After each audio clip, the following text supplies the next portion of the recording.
For as long as Asian and Pacific Islander communities have existed, we've been practicing historic preservation. From protecting our ethnic enclaves from institutionalized discrimination and displacement, to stewarding culturally significant sites for millennia in the Pacific Islands, our communities' resilience has been tied to our sense and preservation of place. Hi, I'm Calvin Nguyen. I'm the Preservation Services Specialist at Asian and Pacific Islander Americans in Historic Preservation, or APIAHiP for short. Here, we're dedicated to preserving Asian and Pacific Islander American historic sites and cultural resources, from centuries-old Chinese restaurants to intergenerational Little Saigons.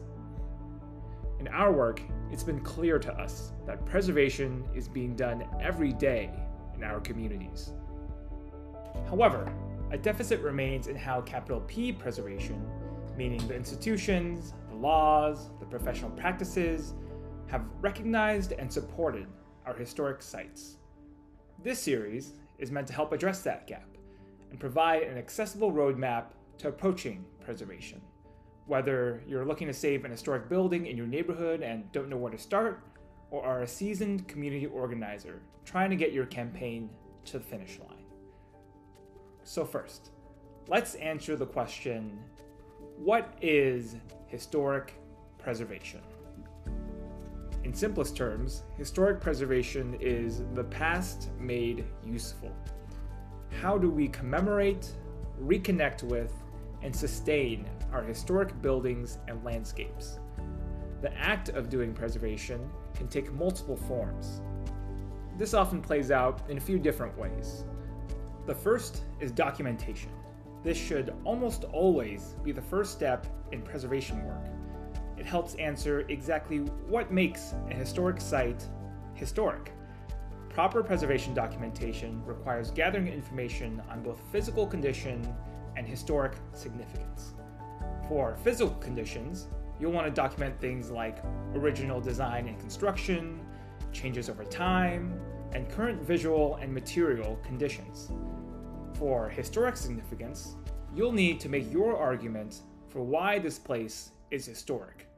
Most often, this includes being associated with an historic person, community, or event, having a distinctive design or construction method, or possessing potential historic information, most often associated with archaeological work.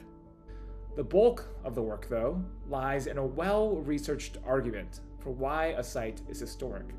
More than a collection of facts and dates and events, this should be a cohesive narrative centered around why this place matters. During this phase, it's important to research a site fully through archival documents, oral histories, published texts, and other forms of community knowledge not yet officially documented. While a site's historic significance may already be obvious to you, doing your due diligence will help make the case for people unfamiliar with the site, and even reveal additional layers of significance that you didn't know. Sometimes, documentation is the end goal, resulting in interpretation of historic sites, museum exhibits, and other forms of public education.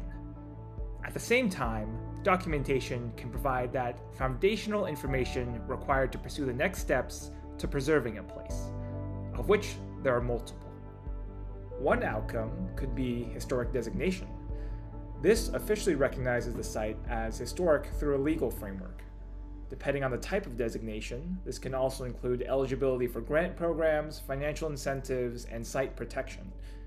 Historic designation is an important tool for public education and recognition of historic sites. This is particularly important to recognizing underrepresented communities' histories and telling the full story of our nation. For example, less than 1% of approximately 100,000 sites listed on the National Register of Historic Places are related to Asian and Pacific Islander American history, despite our communities making up roughly 8% of the US population. By designating an APIA historic site, we challenge the relative invisibility of our communities in American history and our built environment. Another historic preservation outcome is physical preservation, conserving, rehabilitating, restoring, or reconstructing parts of an historic site in a way that 1. Honors its historic significance, and 2. Makes it relevant to current needs. This second point about relevance is particularly important. Not all historic sites need to be treated like museum artifacts and frozen in time.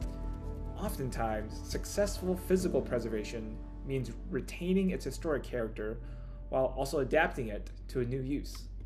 This process tends to involve a preservation professional, such as an architect or a structural engineer, to identify specific priorities and solutions. The actions can range from simple upkeep, such as repainting walls, to more concerted efforts, such as restoring a vacant building to its original appearance.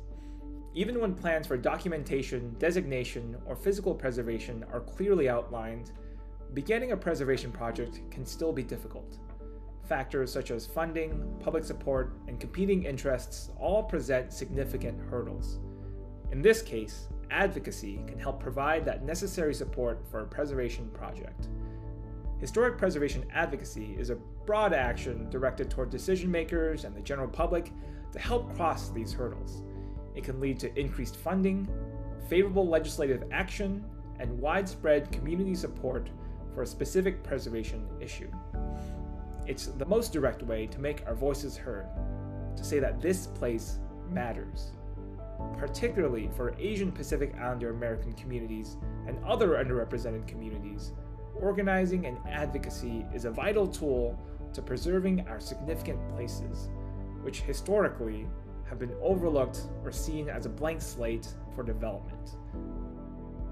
Common types of advocacy in historic preservation include fundraising, public comment in local zoning or preservation commissions, lobbying elected officials, and public events, which can range from town halls and educational workshops to rallies and protests. Now in this video, we've outlined some building blocks of historic preservation without going into too many of the details. The hope is that it provides a preview into some of the different ways preservation can be done. And on the flip side, how capital P preservation can help benefit your community or project. Now, if you want to learn more, you can check out our other lessons in the series that will go more in depth into specific topics and provide some real-world examples of preservation work. Lastly, APIAHiP is excited to start on this journey to making historic preservation more accessible and inclusive, and we want to hear from you.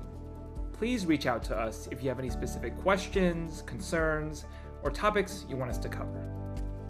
All right, that's it for me for now. I'll see you in the next one.